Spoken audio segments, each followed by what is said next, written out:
Alright, folks, let's get into this. You know me, it's Dash Ireland. This is Dash Unhinged, and you're watching this, or listening, basically, through Divided Spectrum. Let's get into the usual shtick.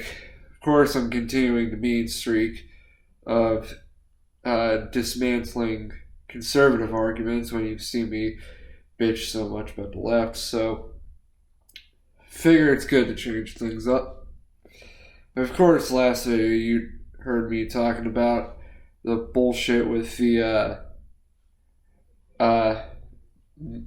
lab mouse and fetus Frankenstein bullcrap. Well, we're going to tackle a well-known popular argument today. And it's a popular argument that the radical conservative side, well, pretty much the whole conservative side, is going on the idea that America is a Christian nation, that we need to have Bibles in schools. And we gotta take a moment to think. Now, of course, whenever there's your religion, you want it to be favored, because that's what you believe devoutly. But then that'll blind you. I've let certain views blind me. There was a time back when I was in middle school, whenever I was taking confirmation classes, I actually distanced myself from people. Like, I wouldn't let them be considered friends by me because they were atheists. Except, of course, they were always a bit cool. Mason and Devin, they were really cool ones out of that group.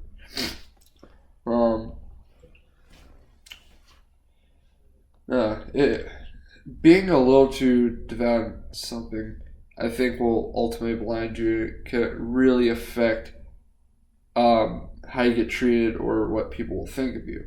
Now, usually my whole deal is I don't care what people think about me. But you also want to be careful about how you treat others.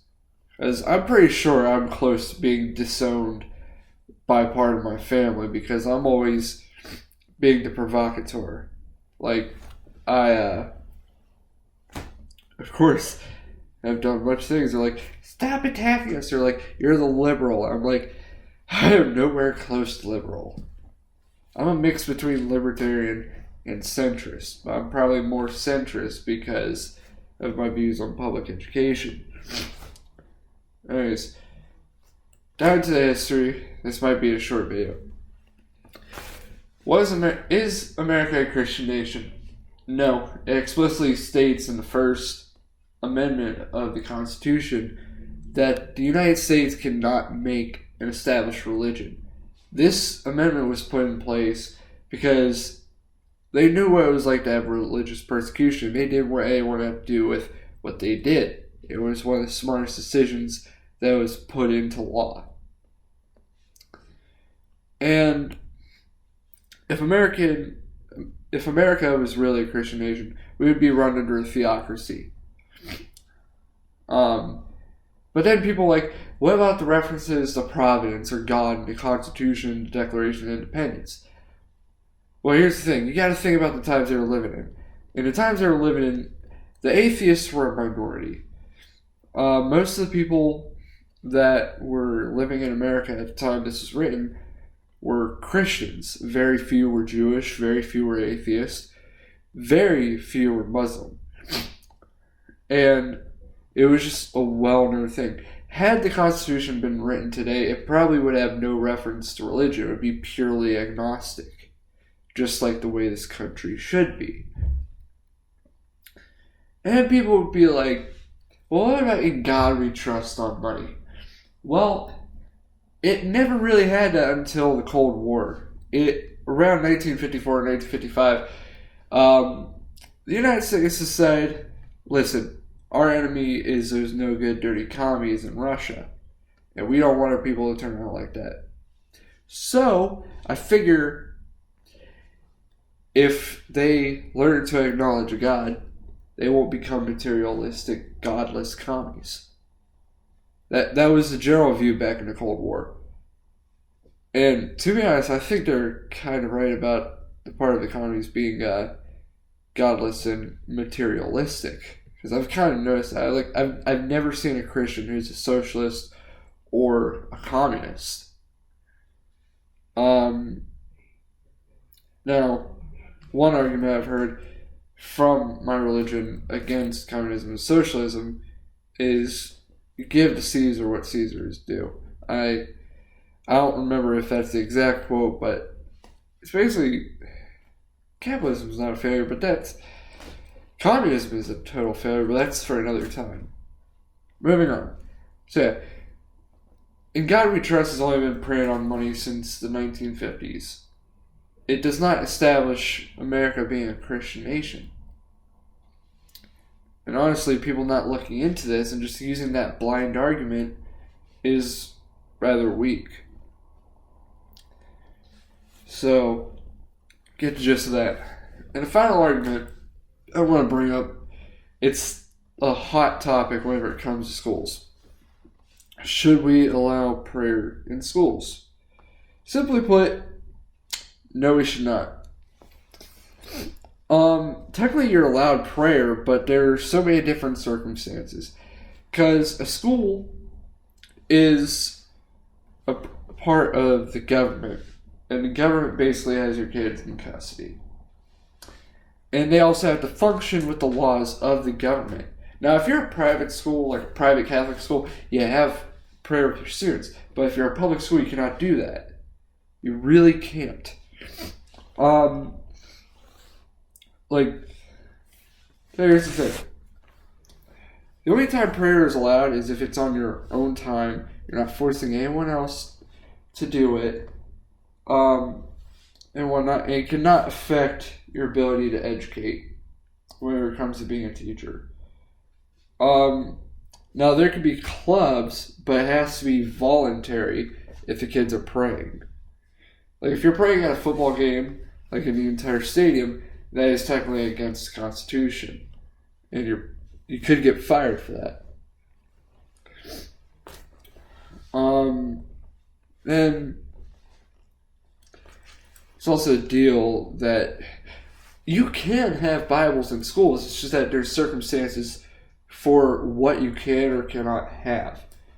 You can have a Bible in the school only if it's meant for like comparative studies or something like that. Like if you're talking about poetry and you want to go out of the Song of Solomon, go for it. That's perfectly legal. Or if you want to compare all the different religions and Christianity is part of it, you can do that. However, you cannot let Christianity be the only thing. If you have a light shining down on a podium that's on John 3:16, that's against the law. There's so many different statutes, but the thing is,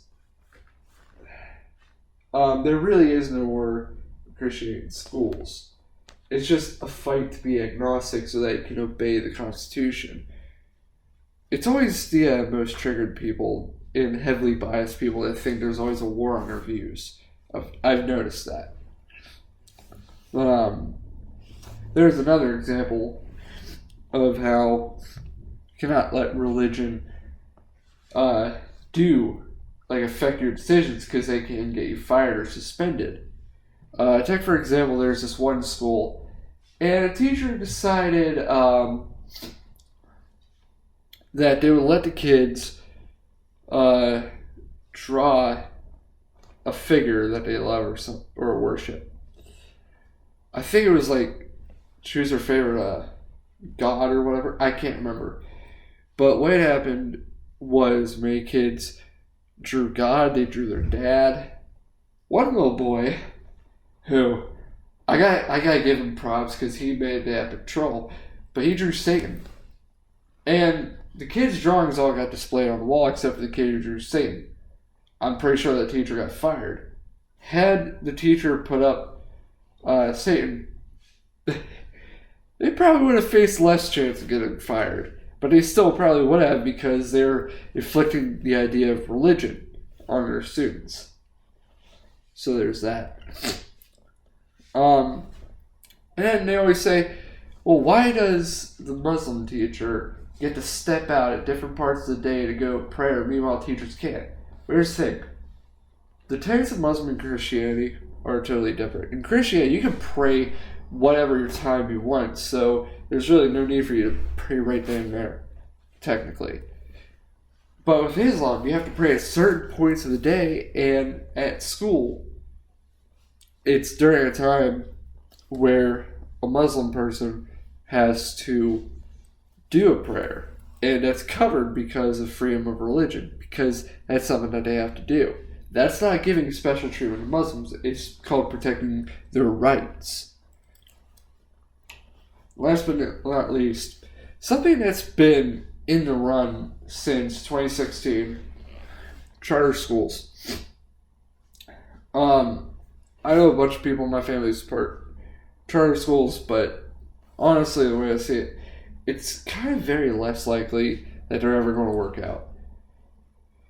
Because it can really affect people's ability to get education. So while I do like the idea of competition among schools, you got to think of populations, overcrowding, and whatnot. That's the whole deal. What is a charter school? A charter school is a public school, but it really is flexible in teaching styles. It has to follow all the same laws as a public school.